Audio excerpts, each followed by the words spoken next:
Hi అండి, welcome to my home blogs. కలర్ఫుల్గా కనిపించే పకోడీ ఈజీగా తయారు చేసుకోవచ్చు.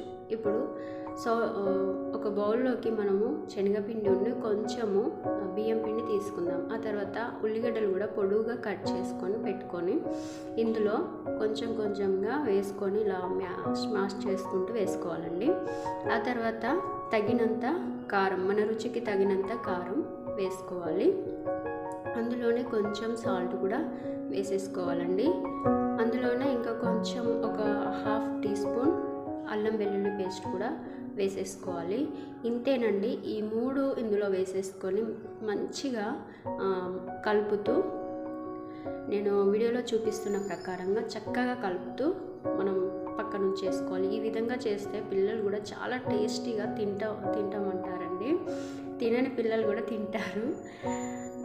ఇలా కొన్ని మనకు పొడి పొడిగా ఉంది కదా, కొన్ని వాటర్ పోసుకొని కలిపి పక్కన ఉంచుకోవాలి. ఈ కలిపి పక్కన ఉంచుకున్న తర్వాత దీంట్లో ఉన్న వాటరే మనకు చాలా ఫుల్గా అవుతుంది, సరిపోతుంది అన్నమాట. ఇలాగా కొన్ని కలిపేసుకొని పక్కన పెట్టేసుకోవాలండి. ఇలా నేను చూపిస్తున్న ప్రకారంగా చక్కగా కలిపి పక్కన పెట్టేసుకొని ఇప్పుడు స్టవ్ పైన మనము ఒక కడాయి పెట్టేసుకొని అందులో డీప్ ఫ్రైకి సరిపడా ఆయిల్ వేసేసుకుందాము. ఆయిల్ హీట్ ఎక్కిన తర్వాత ఇదిగో చూసారా, నేను కలిపి పక్కన ఉంచుకున్నాను. ఇలాగా అవుతుంది. దీన్ని మనము ఆయిల్లో కొంచెం కొంచెం వేసేసుకోవాలి. ఇంతేనండి. ఈజీగా, అంటే చాలా ఈజీగా ఒక 15-20 నిమిషాలలో దీన్ని మనం తయారు చేసి పిల్లలకు పెట్టేయచ్చు.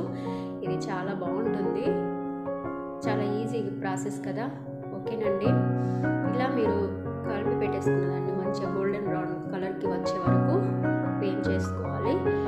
వేయించుకున్న దాన్ని మనం ఒక ప్లేట్లోకి తీసుకోవాలండి. ఇంతే. దీన్ని మనం తయారు చేసుకొని ఈవినింగ్ పూట కానీ స్నాక్స్ లాగా మనం పిల్లలకు పెట్టేసుకోవచ్చు, ఇంట్లో వాళ్ళకు కూడా పెట్టేసుకోవచ్చు.